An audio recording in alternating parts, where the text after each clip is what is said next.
अस्सलाम वालेकुम दोस्तों, क्या हाल चाल है? सारा मेरा थोड़ा ठीक ठाक फिट फाट वे खुशबाश वे। तो दोस्तों मैं थोड़ा फिर आबिद हुसैन तो तुसां देख रहे हो मेरा YouTube channel Abid daily vlog. तो यार काफ़ी दिन बाद दोबारा मैं अपने चैनल ते एंट्री मारे ते मैं हुण कोशिश करे सां कि रोज़ दी रोज़ अपनी वीडियो अपलोड करे सां ते तुसें को लाजमी दिखे सां। ते अज दा व्लॉग कुछ खास तक नहीं, बस नवी नवी एंट्री शुरू की ते काफ़ी दिन बाद मैं दोबारा अपना व्लॉग स्टार्ट किया ते अज का जो व्लॉग बस इवें छोटा जी बन से ते व्लॉग बस ज़्यादा ख़ास भी कोनी, बस नॉर्मल ही है। नॉर्मली में कि बस हुण असां रोटी अपनी बने पियूं, दोपहर की रोटी बने ते हुण मैं वेंदा पे अंदर अंदर आके असां रोटी शोटी कंदो तो तुक दिखे मुझे रोटी साड़ी बनदी पई असां तुक दिखे ते एह् से साढ़े असद खान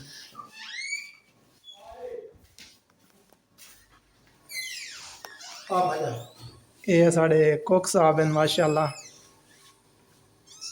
कुक साहब सलाम करेंदे बैन। ये कुक साहब ने रोटी बनाई है माशाल्लाह, बड़ी प्यारी रोटी बनाई है। ऐसे चेक करो, ये सही अपनी रोटी है मोटी मोटी ये तो बेक सेक रहे हैं। ऐसे ही सारा किचन है माशाल्लाह, बहुत प्यारा किचन है। कुक साहब ही किचन को बड़ा खूबसूरत बनाई करें, डेली चंगी तरह से सफाई करें, खुशबाश की करें। रोटी बस चार दी रोटी हो गई सर, सालन गरम है, सालन गरम हो गया, रोटी हो गई। ये तो आधे वास्ते सालन कितना है उधर टेबल पे लाए हैं, टेबल के बाद इतना लगा टेबल ले यार नहीं डेली टेबल पे नहीं यार बड़े लोग को ये सारा सालन है।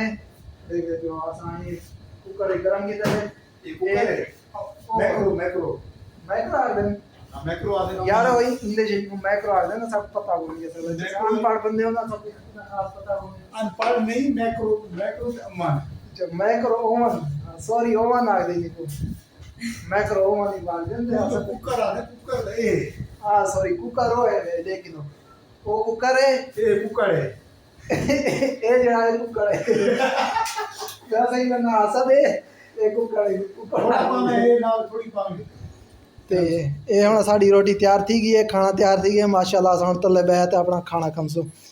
ये साडा दोपहर दा खाना है ते हुण टाइम थी गया 5:30 5:30 दा टाइम है ते साडे दोपहर दा खाना हुण असां खमदे पियूं। ते रात दा जेड़ा असां खाना वन ते खमसो 10 बजे रात दा साडा डाला खाना तकरीबन रात दे 10 बजे। चलो हुण असां खाना अपना स्टार्ट करेंदे पियूं। बिस्मिल्लाह पढ़ दूं।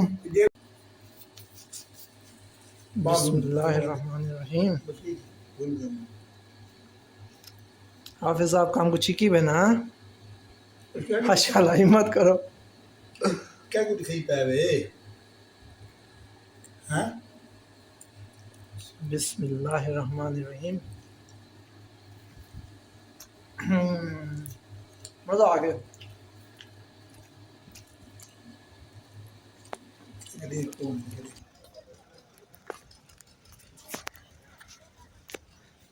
जी तो सही असां हुण बाहर आया वधूं, थोड़ा मार्केट तक आया थोड़ा कम है, सामान वगैरह गिनना है। तो भाई थोड़ा मजबूर करना पे मेरे को आखे जो मेरे कट्ठे मैं भी नवा नवा आया ये था नवा आया हाजी को कितना जाड़ा देखो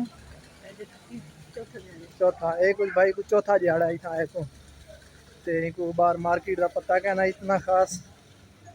मेरे को आके जो मेरे कट्ठे जो कुछ सामान वगैरह गिनना है, सामान है मैं ये कट्ठे आया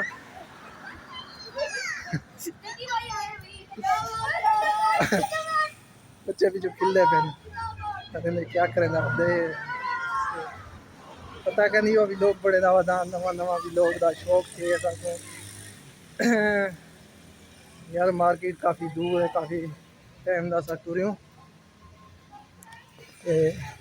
वो सामने तुम देख रहे हो वो मार्केट है, उत्थां असा वजना है। हुण तो नाल आ गई करीब आ गई काफ़ी, उत्थां असा वैसों सामान वगैरह गिनना ऐसा कुछ जरा वो गिनसूँ क्या किलो वाले ही यदि कीमत नहीं आएगी तो बस चलो साबुन ले लिया केड़ा चल सही है।